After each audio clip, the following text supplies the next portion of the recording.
Je suis à la recherche du bonheur, tout comme tous les habitants de la planète, selon les différentes religions, philosophes et psychologues.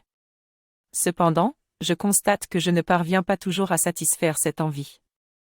Dans son livre « Et si le bonheur vous tombait dessus », Daniel Gilbert, psychologue et professeur d'Harvard, explique que notre cerveau tombe dans 3 pièges qui entravent notre projection dans le futur. Le premier piège est le réalisme, où notre cerveau remplit les détails de notre imagination, sans que nous nous en rendions compte.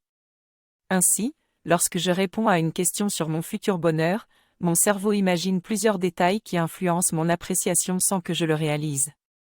Le deuxième piège est le présentisme, qui est la tendance à projeter le présent dans le futur.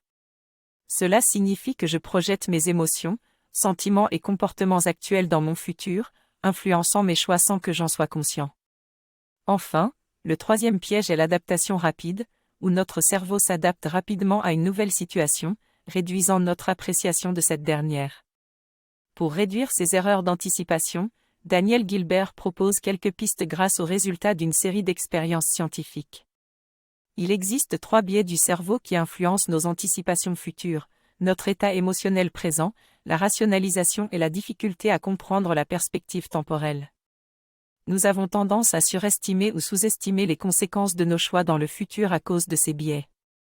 Il est plus précis de s'appuyer sur l'expérience de personnes ayant fait les mêmes choix que nous pour anticiper notre propre réaction plutôt que de se fier à notre propre évaluation. Mais il faut être conscient des freins internes qui peuvent nous empêcher d'appliquer cette solution. Je suis convaincu que je suis le mieux placé pour prédire mon propre bonheur dans différentes situations, même si des études scientifiques prouvent le contraire. J'ai mes propres convictions, préférences et personnalités qui me rendent unique. Cependant, je suis conscient que j'ai tendance à mal anticiper les effets futurs d'un choix ou d'une situation, en raison de l'affluence des détails supplémentaires rajoutés de manière inconsciente par mes émotions et mon état d'esprit actuel. Pour éviter le risque d'être déçu de mes choix, j'essaie de prendre du recul, de m'informer et de me baser sur des faits plutôt que sur mes émotions. Je suis également conscient que des facteurs externes peuvent influencer mes choix et mes anticipations. En somme, je suis ouvert à l'apprentissage et à l'amélioration de mes capacités d'anticipation.